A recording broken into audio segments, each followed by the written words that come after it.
Está no ar o SBT Brasil. Boa noite. Boa noite. Uma briga entre dois amigos terminou em... E o vocalista da banda Ratos de Porão, João Gordo, foi internado com pneumonia. O grupo informou que todos os shows até o fim do ano foram cancelados. O estado de saúde do João é grave. Vamos agora a outras notícias pelo Brasil. Foram divulgados vídeos do tumulto que deixou um casal ferido em uma casa noturna em São Paulo. Tatiane Arci diz ter sido agredida por um homem. O namorado dela, que aparece nas imagens, afirma que sofreu agressões de seguranças. A boate diz que apura o caso. Uma carreta do Corpo de Bombeiros, que estava estacionada na base da corporação em Itapetininga, no interior de São Paulo, perdeu o freio, atravessou a avenida e atingiu uma oficina mecânica. Ninguém ficou ferido. Mais de 3 quilos de cocaína foram encontrados em fundos falsos de 2 malas no aeroporto internacional de Viracopos, em Campinas, interior paulista. Os traficantes, uma brasileira e um português, foram presos em flagrante. Um incêndio de grandes proporções atingiu um tanque de 10 milhões de colabora com as investigações. A polícia gaúcha procura pistas dos homens encapuzados que invadiram uma boate e atiraram contra 9 pessoas. 3 homens e 2 mulheres morreram. 6 testemunhas já foram ouvidas. Nas paredes, as marcas do tiroteio. Durante a madrugada, pelo menos 4 homens encapuzados entraram armados nesta casa noturna. A danceteria fica num local afastado de Mostardas, às margens da rodovia estadual gaúcha que liga Torres a Rio Grande. Esta testemunha de 21 anos disse que os atiradores se identificaram como policiais e começaram a atirar. Todo mundo no chão, nisso eu me abaixei na hora, eles saíram atirando em todo mundo. Todo mundo que não se abaixou. Cerca de 20 pessoas estavam na boate no momento do tiroteio. 3 homens e 2 mulheres foram baleados e morreram no local. Outras 4 vítimas foram levadas com vida a hospitais de Porto Alegre. Elas estavam feridas, começaram a gritar. Foi muito tiro, foi um momento de terror e pânico. A polícia suspeita que a chacina tenha relação com a disputa entre 2 facções criminosas. Uma das hipóteses é de que as quadrilhas lutam pelo controle da prostituição e do tráfico de drogas na região.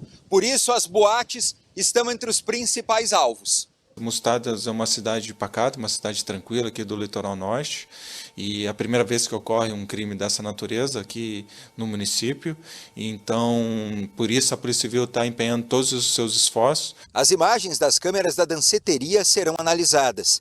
Os policiais encontraram munições de 3 tipos de calibre na boate, inaugurada há apenas 2 meses. Os atiradores fugiram com os celulares dos clientes. Nenhuma das vítimas tinha passagem pela polícia. Eu vi muita pessoa morta, eu vi as minhas amigas mortas e eu me desesperei.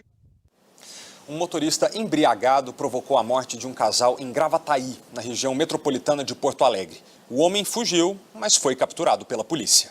O acidente foi gravado pela câmera de um supermercado. Segundo a polícia, Rafael Cândido Dias estava bêbado, invadiu a pista contrária e bateu de frente com outro carro. Com o impacto, o veículo do casal foi arremessado para a calçada. Janete Souza Scherer e Paulo Roberto Ferreira da Silva morreram no local. O motorista que causou o acidente tentou fugir, mas foi preso. Rafael Cândido vai responder por duplo homicídio culposo de trânsito agravado pela embriaguez. A morte de 2 pessoas nesta semana, vítimas da chamada doença do pombo, deixou assustada a população de Santos, no litoral paulista. A transmissão ocorre pelo ar, que pode estar contaminado com um fungo presente nas fezes das aves. Uma doença silenciosa que levou o marido desta empresária. Ele ficou estrábico, ele já não estava ouvindo direito, ele enxergava triplo, né? Uma doença tenebrosa. Ele ficou com demência, ele não me reconhecia mais. Os médicos demoraram 23 dias para descobrir que o fotógrafo Mauro Gil estava com criptococose. A princípio achavam que era uma pneumonia, acharam que era câncer. Ainda em Santos, a infecção também matou o empresário José Wilson de Souza, de 56 anos. Mais conhecida como doença do pombo, a criptococose é provocada por um fungo presente nas fezes dessas aves. Ele pode se dispersar pelo ar e a contaminação ocorre por meio das vias respiratórias. Depois de se instalar no pulmão, o fungo pode atingir o sistema nervoso central. A doença evolui principalmente em pessoas com problemas no sistema imunológico. Entre os principais sintomas estão a febre alta, tosse, visão embaçada e dor de cabeça. Costuma ser uma dor de cabeça persistente, que não passa com analgésicos comuns e que tem uma duração mais prolongada do que a grande maioria das meningites. Então, geralmente uma dor de cabeça que dura mais de 2 semanas. Os pombos são considerados uma praga urbana, mas para matá-los é necessário o acompanhamento de um profissional autorizado. A lei também proíbe maus tratos. Uma forma de combater estes animais é diminuir as condições de proliferação. Tapar buracos de ar-condicionado, vãos em paredes, telhados e forros são algumas das medidas que podem impedir que os pombos construam ninhos e se reproduzam. A principal delas é a diminuição da oferta de alimento. Quanto mais alimento o animal tem, mais eles reproduzem e maior é a infestação. A Prefeitura de Santos diz que está realizando trabalhos educativos de prevenção e controle de pragas urbanas para evitar novos casos da doença. A população de pombos está enorme, então tem que ser feito alguma coisa, né? Porque eu não quero que ninguém passe pelo que ele passou. O sofrimento do meu marido foi desumano. A Prefeitura de São Paulo publicou hoje um decreto com as regras definitivas para uso de patinetes compartilhados. As empresas interessadas em oferecer o serviço na cidade devem informar os usuários sobre as normas de segurança e o uso correto dos equipamentos. O limite de velocidade será de 20 km por hora e haverá locais determinados para circulação. Os patinetes também deverão ser emprestados e devolvidos em estações próprias. O uso é individual e proibido para menores de 18 anos. A obrigatoriedade do uso do capacete vai ser analisada em até 60 dias por um comitê. As vendas de motos aumentaram mais de 16% no país nos primeiros meses de 2019. E o resultado de julho foi o melhor para o mês em 4 anos. Uma arrancada e tanto nas vendas. Essas menores, de baixa cilindrada, então, têm atraído cada vez mais o cliente, que busca motocicletas mais econômicas e com a manutenção mais barata. Reginaldo, que já tem uma moto, veio escolher outra. Até para agilidade, né? Então, o deslocamento, que é fácil, e para chegar rápido nos lugares. Então, você ganha muito tempo, você não fica nesse trânsito parado, que hoje está uma loucura. Só nos 7 primeiros meses desse ano, foram emplacadas mais de 620 mil motos no país. O número é 16% maior do que o registrado no mesmo período do ano passado. Só no mês de julho, quase 4 mil unidades foram vendidas por dia. É o melhor resultado do mês desde 2015.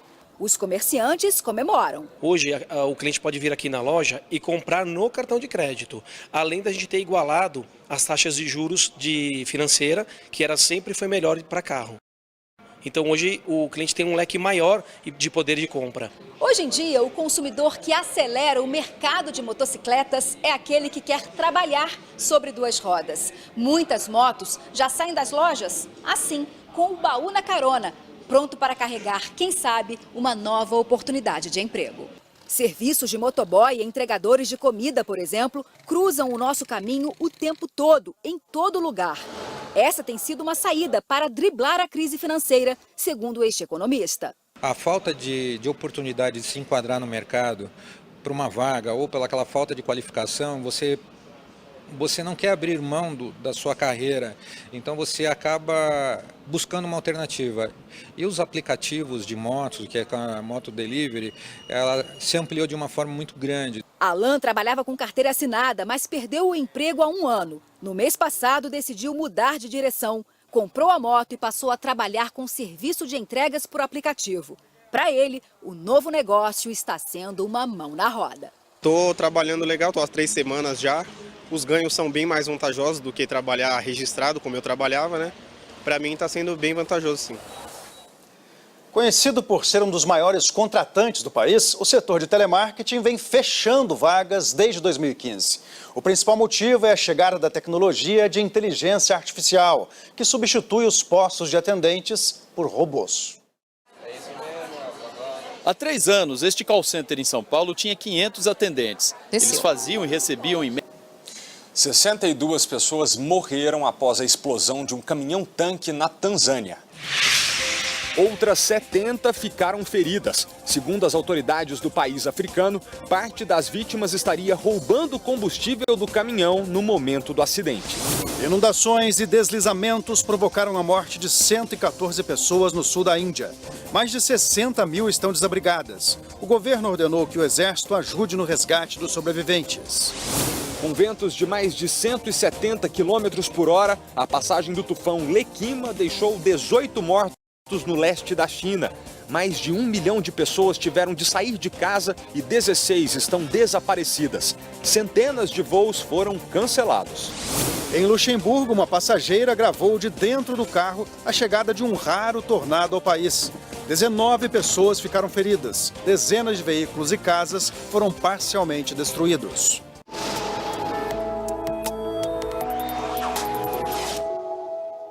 O Dia dos Pais terá tempo firme em grande parte do país. A formação de uma frente fria no sul do Brasil deve provocar pancadas no fim da tarde. Pode chover também na área costeira, desde o norte de Santa Catarina até o litoral de São Paulo. Temperaturas amenas em Porto Alegre, máxima de 20 graus. Em Maceió, chove de forma isolada e faz 28. Em Rio Branco, sol entre poucas nuvens e máxima de 35 graus. Hoje, São Paulo teve a tarde mais quente do inverno. A temperatura média foi de 29,7 graus na cidade. Amanhã tem chance de chuva e esfria após a passagem da frente fria. A máxima não passa dos 23. Na segunda-feira, a temperatura volta a subir. Terça-feira de chuva, faz 22 graus à tarde. Mais de 100 milhões de brasileiros foram às compras e vão presentear os pais amanhã.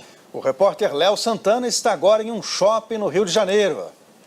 Boa noite, Léo. Na véspera do Dia dos Pais, ainda tem muita gente atrás do presente por aí?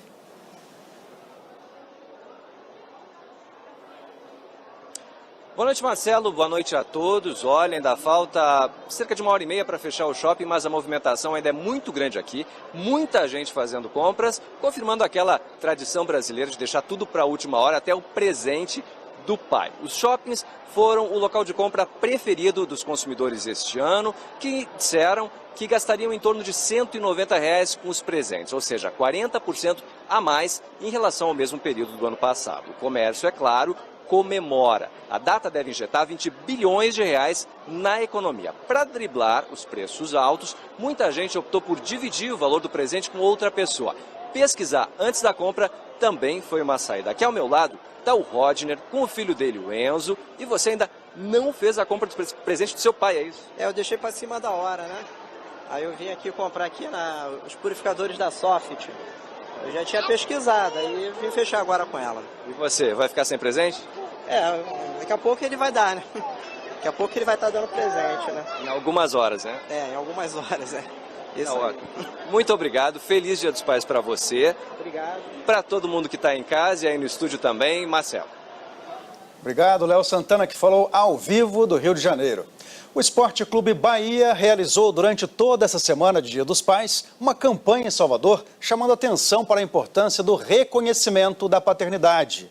Em parceria com a Defensoria Pública do Estado, o clube ofereceu dezenas de exames de DNA gratuitos na Arena Fonte Nova. Pai, seu dia tá chegando. Eu tô na pilha de te escrever. Foi esse vídeo, publicado nas redes sociais do Bahia, que incentivou centenas de pessoas a procurar a Fonte Nova. A campanha mostra um menino escrevendo uma carta para o pai, mas o torcedor mirim não sabe quem de fato é o pai dele. Espero um dia poder te entregar todas essas cartas. A iniciativa em Salvador reuniu defensores públicos que tiraram as dúvidas sobre o registro de paternidade e profissionais da saúde que realizaram exames de DNA de graça. Os resultados saem em 30 dias. Este rapaz, que prefere não se identificar, não tem certeza se é pai de uma menina. Ele fez o exame e garante que, se o resultado for positivo, vai assumir a paternidade. Cumprir com as obrigações de pai, né? Correr atrás, para não deixar faltar nada. O Bahia tem acreditado cada vez mais que não vai se restringir nunca apenas dentro de campo, não é? A gente acredita que um clube de futebol tem uma missão social e pode sim exercer um protagonismo social importante, usando o poder de comunicação que tem, a relação e o vínculo com a torcida, toda a mídia que cobre o futebol, para trazer elementos positivos de avanços sociais como esse. No Brasil, 5,5 milhões de crianças não possuem o nome do pai registrado, segundo dados do Conselho Nacional de Justiça. A campanha, lançada desde o dia 2 de agosto e que durou 8 dias, alcançou bons números aqui em Salvador. A aceitação tem sido muito boa, então tem muitos pais vindo com crianças, com bebês e até adultos que ainda não foram reconhecidos pelos seus pais fazer o exame, tirar a sua dúvida e começar uma nova história. Na Defensoria Pública, a ação continua. E para quem está na dúvida se é papai, fica o conselho. É bom procurar um local para fazer o exame, porque acho que a criança não tem nada a ver com o erro dos outros. Será que eu tô mais parecido com você ou com minha mãe? Campeonato Brasileiro, Flamengo e Grêmio jogam nesse momento no Maracanã e o placar está 2-1 para o Flamengo.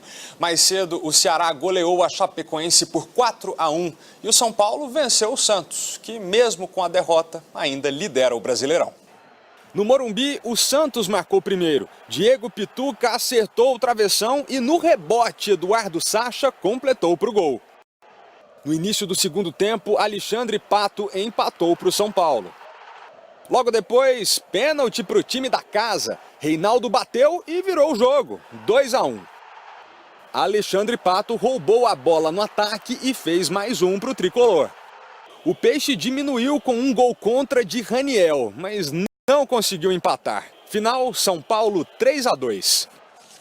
Na Europa, o atacante brasileiro Gabriel Jesus abriu o placar na goleada do Manchester City sobre o West Ham, na abertura do campeonato inglês.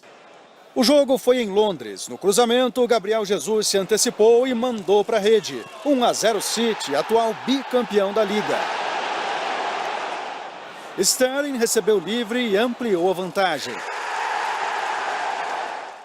O próprio Sterling marcou mais um, agora por cobertura, 3-0. Pênalti para o City e o argentino Agüero converteu a cobrança. Sterling fez o terceiro dele e fechou a conta. Manchester City 5-0. O Tottenham recebeu o Aston Villa na capital inglesa. O time visitante saiu na frente com McKennie. No segundo tempo, o francês Ndombele empatou o jogo. E o artilheiro Harry Kane garantiu a virada no final da partida com 2 gols em 4 minutos. Tottenham 3, Aston Villa 1. E agora nós vamos falar dos Jogos Pan-Americanos de Lima, no Peru. O Brasil conquistou neste sábado, Felipe, até o momento, 7 medalhas de ouro. Na vela, no atletismo, no judô e também no karatê.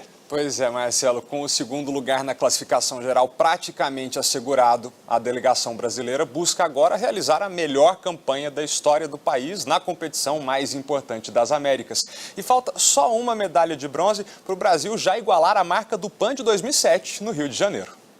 Ainda estão em jogo medalhas em modalidades em que o Brasil tem chances reais de pódio, como judô, natação e atletismo. O time brasileiro não termina uma edição do PAN em segundo lugar desde 1963, quando os Jogos foram disputados em São Paulo. Em número de medalhas, o melhor desempenho do Brasil em Pan-Americanos até agora foi no Rio, em 2007, quando conquistou 52 de ouro e 157 no total, terminando na terceira posição. Nos Jogos de Lima, que se encerram amanhã, a equipe brasileira abriu uma grande vantagem sobre o México e está bem perto de bater o recorde histórico de medalhas.